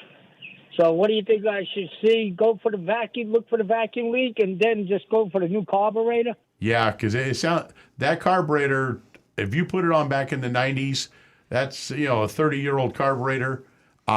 It's looking time maybe for a new one. And I say you get a good Edelbrock on there, I bet that'll solve all your problems. Yeah, it reminds me of my pant size back in the 90s when I took a nice 34. Now I'm up to a 38-40. Good on you, Steve. Good on you. You're a hoot, Okay. Steve. Okay, the other thing is my neighbor bought a pickup truck from offlease.com, okay? Now, he wanted to ship the car up north, but when they went out of business, he couldn't get no paperwork for the car. He says they're in court in Delaware now trying to figure out all this stuff. Is there any updates with that? Wow, I haven't heard about that. So it was some corruption going on in addition to a bankruptcy. Oh, really? Well, I don't know. I haven't heard that. oh, but he's not getting no paperwork because he went to register the car. He goes, well, you know how motor vehicle is. Yeah. They turn around and say, oh, you ain't got the right paperwork for all this stuff. So he says they're in court in Delaware now to resolve all this problem with the people that bought cars. Wow. And because when I bought, I got everything there, the registration and the plates and everything. So it was a one-day affair. So I got everything there. I didn't want to go to motor. With that, I was just wondering if there's any updates with the. I haven't heard a word. In fact, I know the former owner, and he was still a 30% owner. I've had him on the show. He's called in a couple times, and when this bankruptcy they suddenly went out of business. I mean, it was like overnight. I know. And I tried to call him, and he didn't answer his phone, which is, I guess, kind of understandable. So I'll call him again, see what I can find out. Maybe I can get through to him.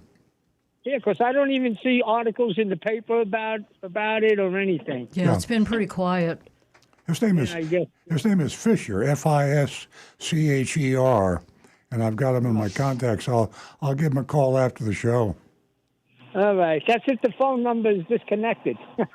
Yeah, well then I'll let you know if it is. Here All right, today, all right, gone let me go. tomorrow.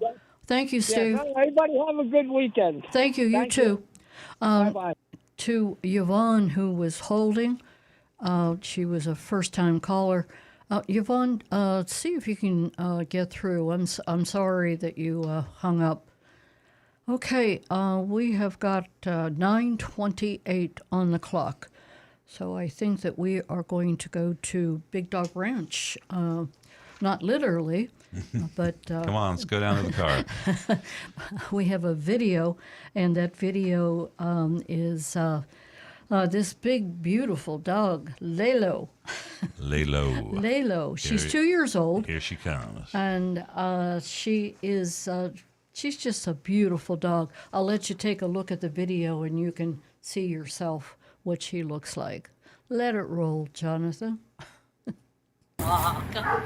Hey everybody, we have here is Lalo. He is a 2-year-old Tibetan Mastiff. He's 110 pounds. He is a big, mushy baby. He's very lazy, mellow.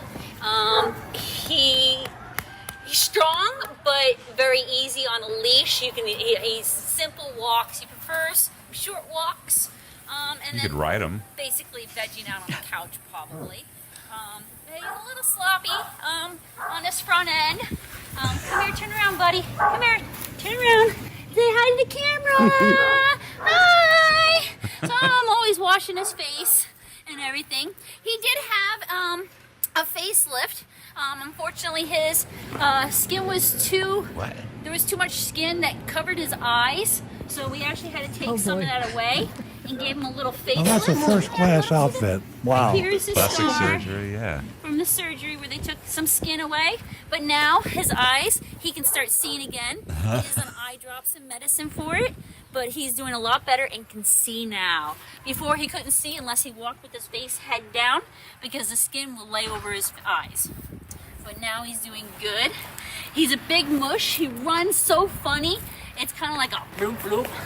Layla, you want to turn around? Picture he So would Layla gallop. is a big mushy love. He seems to be really well with other he's dogs. beautiful. She's beautiful. He doesn't react when they go past his room. But he is available if you'd like to get some more information about Lalo here. You go to bdrr.org/adopt and make a visit and come on in and see him. He's a big mushy love. Oh, okay. So whenever you adopt a dog, it is an adoption, but there's always there's costs incurred. The Big Dog Ranch Rescue or some of the the other local ones. Hey, we take. All right, I could take it live now. Ladies and gentlemen, I just want to let you know that Lalo is ready for adoption, and her owners had to give him up. I want to keep referring to as her. They had to give her up give him up because they just couldn't take care of him any longer. So go to Big Dog Ranch and you can take a look at Lalo and all the other dogs at Big Dog Ranch Rescue. Yeah. And that is www.bdrr.org. That's right. And we're going to pay the www.bdrr.org. Correct. Stu? I was saying, and we're going to pay the adoption fees Yes. for anybody who adopts Lalo through us. Just say you heard about her on the show, you watched it or listened, and you want to give her a test drive. She's him. I think Nancy misgendered her first, and then I just picked up on it. A big dog like that is wonderful. I have a big dog. They're like furniture. You cuddle them. Come on, give Lalo a chance. Yep. Okay. And your dog is so cute that you... My dog is not 110 pounds, though. My No? dog is 75 pounds, which Really? is still pretty big. Yeah, I thought he might be bigger than that. No, 75 pounds is pretty big, but 110, that's like That's we said, a lot of dogs. That's like a human. Yeah, exactly. Okay, we are going to go to the mystery shop. And you have the mystery shop over there, Earl? That's right. Yeah, they're out here somewhere. We mystery Mazda. shopped Mazda, and Ancient Lightning did a great job again, and we mystery shopped Mazda of Palm Beach. So this is going to be interesting. And don't forget, you too can, go to 772-497-6530, and you can rate the mystery shopping report. Now back to the recovering car dealer. Now, we shot Mazda Palm Beach a long time ago when Greco owned it. I believe Greco sold Mazda Palm Beach. I didn't have a chance to research that, but they're actually in North Palm Beach or in that area on just off North Lake Boulevard. North Lake Boulevard and A1A. Yeah. So hopefully it's changed hands, but we'll check the ownership there. Greco is not; he's kind of like a Napleton kind of dealer, and we haven't had too many good shopping reports on Greco dealerships, but we'll find out who owns Mazda Palm Beach. I arrived. I'm speaking in the first person like I were the Agent Lightning, who was our crack undercover agent. Does an amazing job getting in and infiltrating. And in this case here, she actually bought our car there when she was a civilian before she was drafted. It's owned by Don Leah. Don Leah. We did this on a shop a long time ago. It's from New York. And I found it on their Better Business Bureau profile. They have a 1.31 out of 5 stars on customer reviews. 1.3. Yeah. Well, it's on Better Business Bureau, and usually people who go there are highly motivated. Yeah. They don't go there to leave good reviews. Okay. Except for us. Oh, sorry. Okay, I'm Agent Lightning, and I arrived mid-afternoon, wandered around the lot for a bit before heading inside. Once inside, I noticed that all the salesmen were standing at attention with their hands behind their backs in the sales office and appeared to be in a meeting. I have a mental image of that. I mean, I'm assuming she really saw this. It's kind of bizarre. Kind of like a military formation. Yeah. I don't know. But if Agent Lightning said that's what happened, that's what happened. Okay. One of the salesmen saw me, got a big smile on his face, turned around, and came to greet me. He asked me what brought me in today, and I said I was wondering if they had any Mazda CX-5s in stock. He replied, "We've got a bunch of them. So come with me, let's go take a look." On the way out the door, he thanked me for getting him out of the meeting. I can understand why. I laughed, said, "It looks like everyone's getting scolded. They aren't going to charge me extra for that, are they?" He said, since I'm pulling you out of the meeting, he laughed, said, "No, we'll still get you a good deal." We headed out to the lot to see the inventory, which they indeed did have a ton of cars. Now that's, if you've been listening to the show for a while, it's been a while since we've heard anybody have a ton of cars. So here's a Mazda dealer that's got lots and lots of cars. He asked me which trim level and color I wanted. I told him I really like the dark blue or black, and a higher trim level is preferred. He started out, he started pointing them all out to me. I asked, which one's the higher trim level? He said, "I've only been here for a week, and I'm still learning. We will have to look at the window stickers." You'll learn to do a lot of that if you're shopping for cars. There's a high turnover with salespeople, and oftentimes you get a rookie who's only been around for a short time. This is one of them. He took his time and walked around all the different cars, and then I finally picked one out and said, "I like this one." It was a new 2024 Mazda CX-5 2.5S Preferred in jet black mica. I turned to him and said, "I didn't catch your name." He replied, "Daryl." Extended his hand for a handshake. He left me standing outside by the cars, headed inside for the keys. I stayed standing at the car. When he returned and unlocked the car, he said I was trying to get a picture of the window sticker with all the features. So he peeled it off to make it easier for me. I don't know how he peeled it off. I mean, those things are run pretty tough. No, they come out kind of nice. Once you get your little finger there, they're better. I remember they don't leave mess anymore. It's been a long time since I tried to pull one up. I guess I only pulled them off when I was evil. Right. Yeah. Daryl's innocent action here, but unknowingly breaking a federal law. Anyway, the MSRP was $32,275. He told me that he spoke with his finance manager when he went in for the keys and was told that they have some really good rates going on right now, which is surprising, and some great incentives. So they should really be able to get me a good deal. Earl mentioned that the rates are between 2% and 3% for new vehicles through Mazda. Of course, needless to say, with interest rates higher than they've been in many years. A 2 or 3% rate is a great rate. And if he's accurate about Mazda having 2 and 3% in-house financing, that is a good deal. He pulled the CX-5 out of the parking spot so I could take a look at it, asked if I was familiar with the car, to which I replied, yes, my son has one. He went over the features with me, and then we went on a brief test drive. It was as he was pulling out of the spot, I joked with him not to wreck my car. He laughed, asked me how soon I plan on buying it. I told him, hopefully, this weekend, we'll be making a final decision and pulling the trigger. He then asked me if I'd like to see some numbers on it, which I replied yes.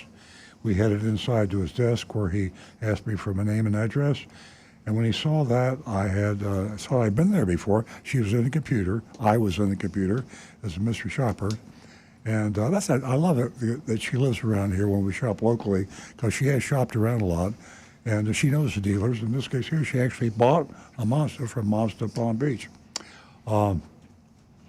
He told me that because I'd purchased a vehicle before, that there might be a rebate for me, a discount because of customer loyalty.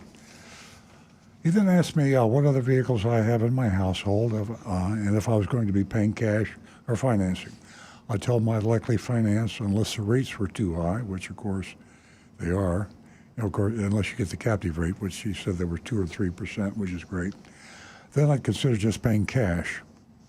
After he collected all my information, he then went to go to speak with his sales manager. He wasn't going to long return, asked me what I do for a living. I looked at him and said, what's that got to do with getting the numbers for a vehicle? He said, he was wanting to know because if I'm any type of a first responder, like a fireman, I guess, college graduate, then you got first responder down twice, maybe Army, a veteran, something like that. Anyway, I said, okay, that makes sense, and I feel everyone should be able to get a better discount. He left again briefly and then returned with his worksheet.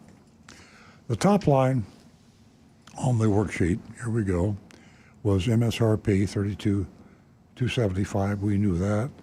There was a $250 discount shown. That's not a whopper. He added, and I've got a question of Stu on this, he added $966.49 in taxable fees and a $999 dock fee. Well, that's a taxable fee too. Both of them are. But they actually labeled it taxable fees on the buyer's order. Okay, they just labeled it. Okay. They didn't say what they were. They just said they're taxable. So yeah, if you do the reverse arithmetic out on that, it doesn't work out, because if I divide 6% into $966, you get a huge number. I mean, sales tax. I mean, the sales tax is wrong? No, if $966 is a taxable fee, okay, he's just calling it. Yeah. Okay, even though, okay. Who knows what it is? So we know that $999 is a taxable fee. Yeah, because they and call there's it. Also something that we don't know about that he's calling a taxable fee. Exactly. Okay. Anyway, the real price was $33,990, and that's a $1,715.49 over MSRP.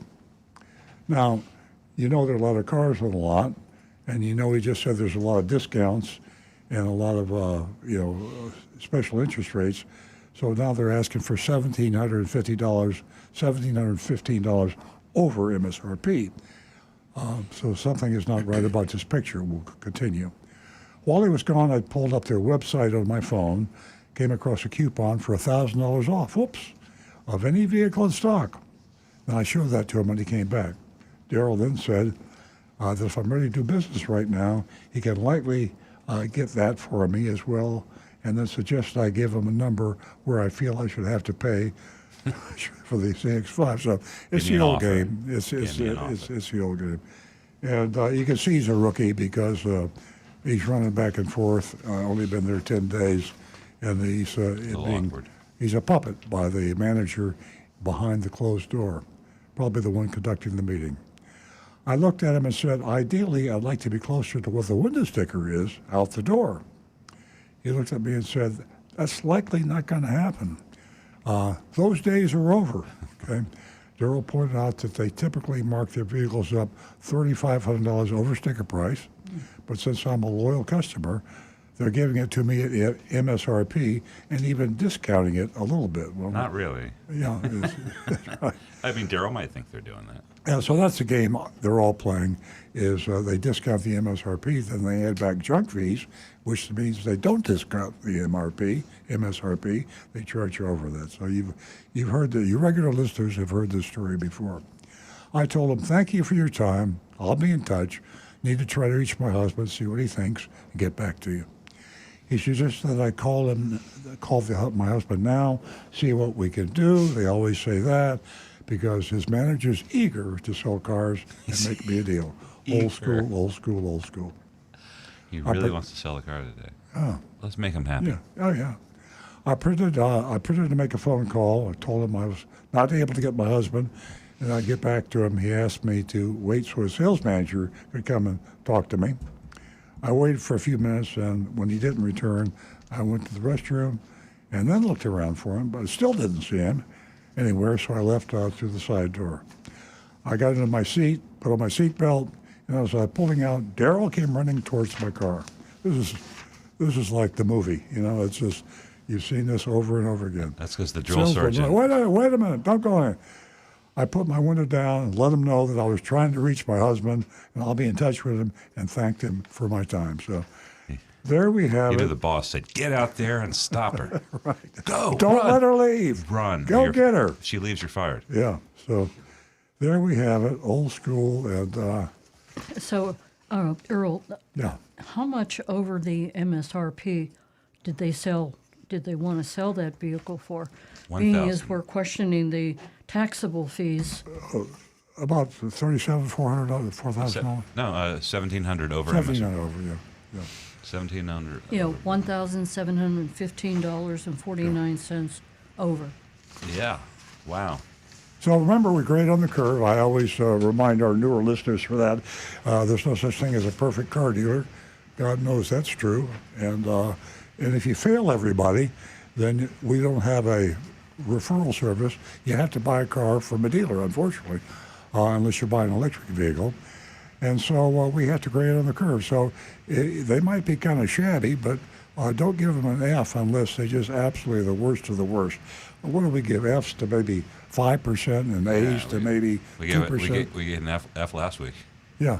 Boy, oh boy. Unanimous. Yeah. That was an Ableton. Pretty bad. So vote by text and by YouTube, and let us know how you rank them, and then we'll put anybody without an F goes on our recommended list, but we'll put the grade on the recommended list. So you can select our A, B, and C dealers from our recommended dealer list. And on the do not recommend list, forget about it. Don't ever buy a car if they're the do not buy from this dealer list. And you can vote at 772-497-6530. Right.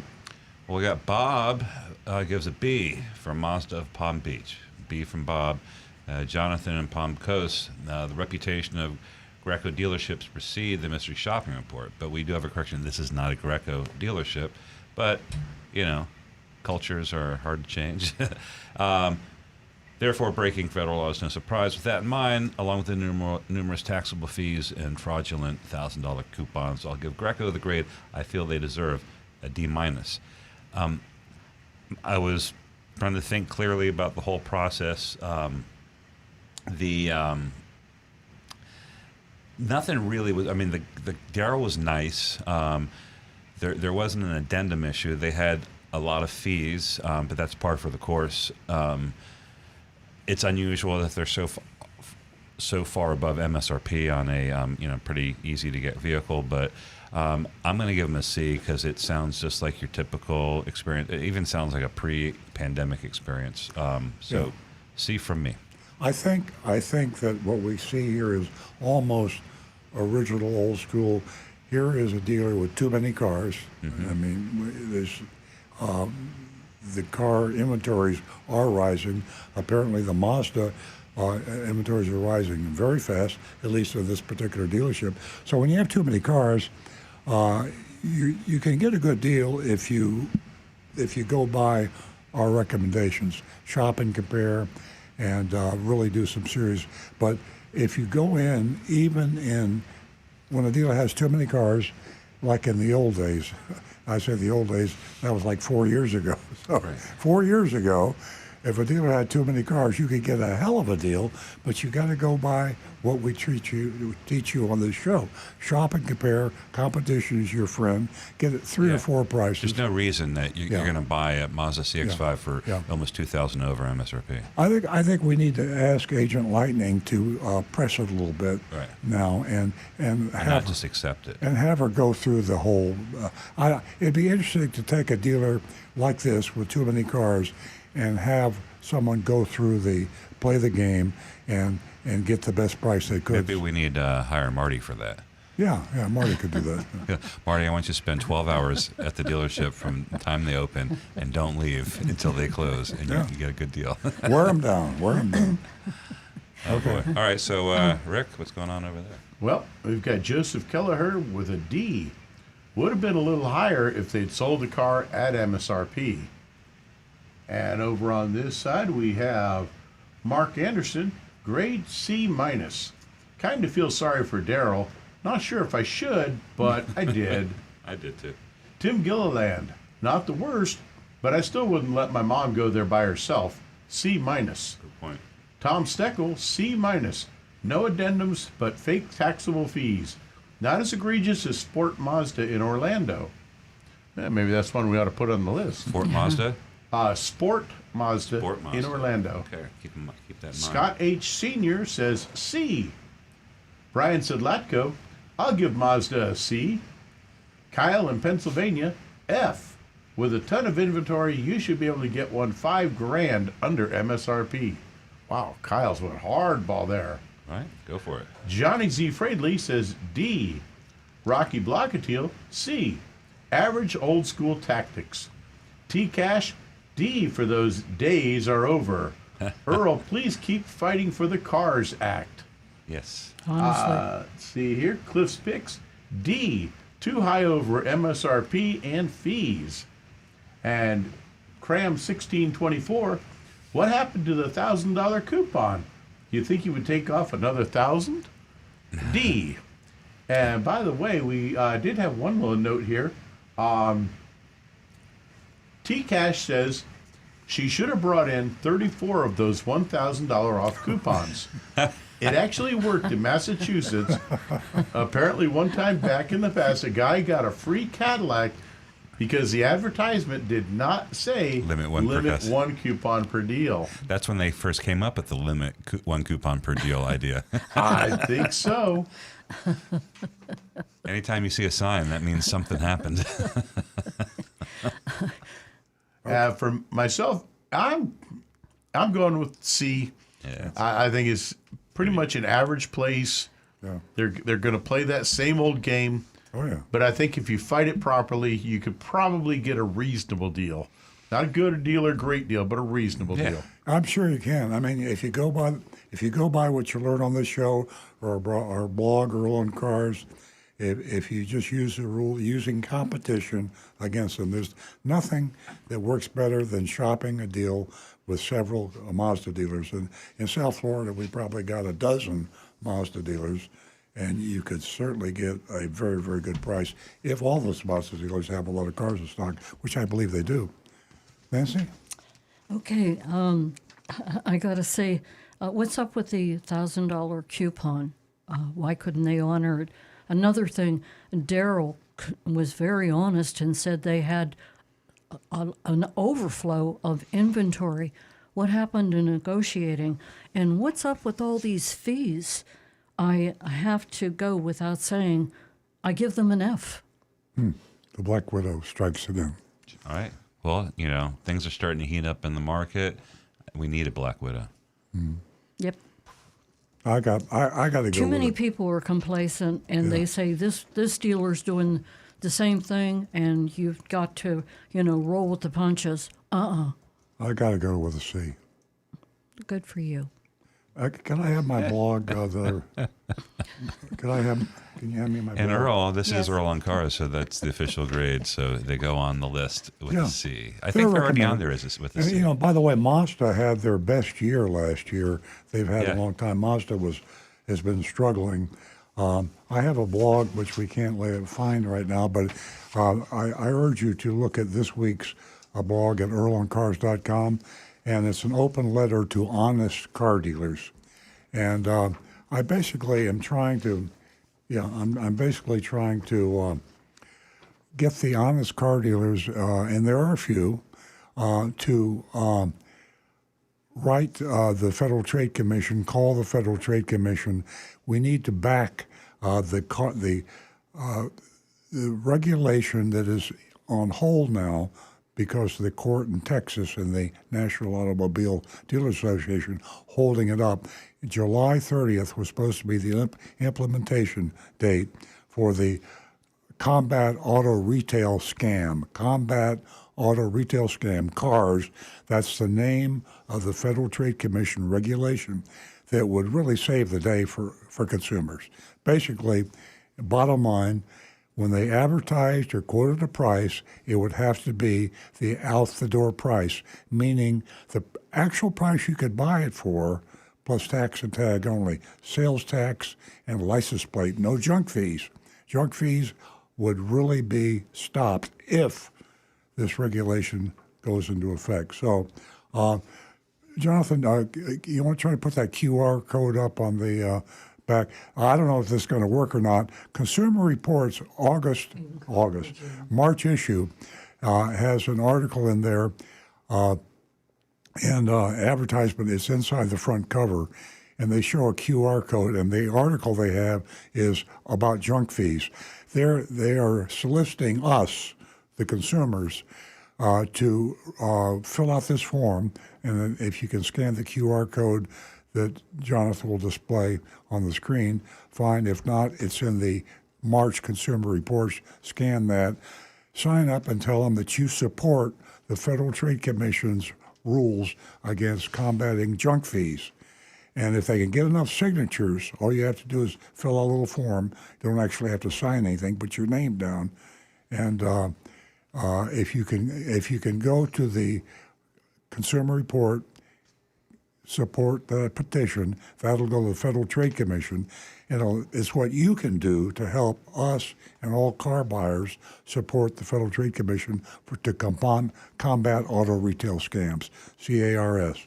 And my blog to the honest car dealers is simply to say, write letters of support, because the tactic being used by the NADA and the Texas Automobile Dealers Association is the car dealers don't want this. Well, honest car dealers do want this, and you let them know. So read my blog at Earl and Cars, open letter to honest car dealers, and try to give us some support. All right. Hey, Earl, have we got time for one last quick question here? I guess. Sure. Kim appreciates life, as she says, I was trying to call, but the line was busy. I'll try next week. But she says, if you only had a Tesla and no internal combustion engine car, would you feel safe to try to get out of Florida during a hurricane? I would, because it's a Tesla, because there's a ton of charging all over the United States, and Florida's got a ton of chargers. But to answer the question, when a hurricane comes, Earl doesn't go anywhere. True. Yeah. Well, I've got a 300-mile range, so I can almost get out of Florida on one charge. You can get to Jacksonville easily. And a quick note here from Donovan. He says, interesting news. Porsche let people try out their new refurbished Taycan this week.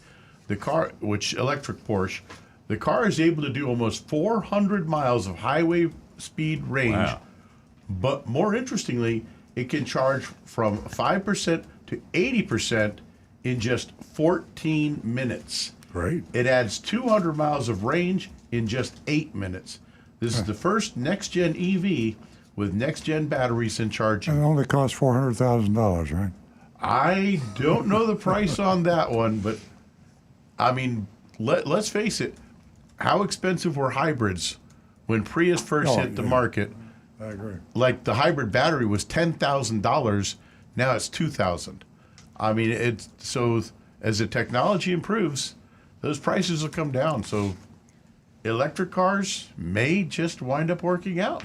Absolutely. Of course they will. Ladies and gentlemen, thank you so much for joining us. We definitely enjoy your company and all the information that you have to share with us.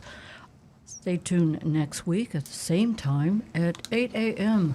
right here on Saturday morning. Have a great weekend, everyone.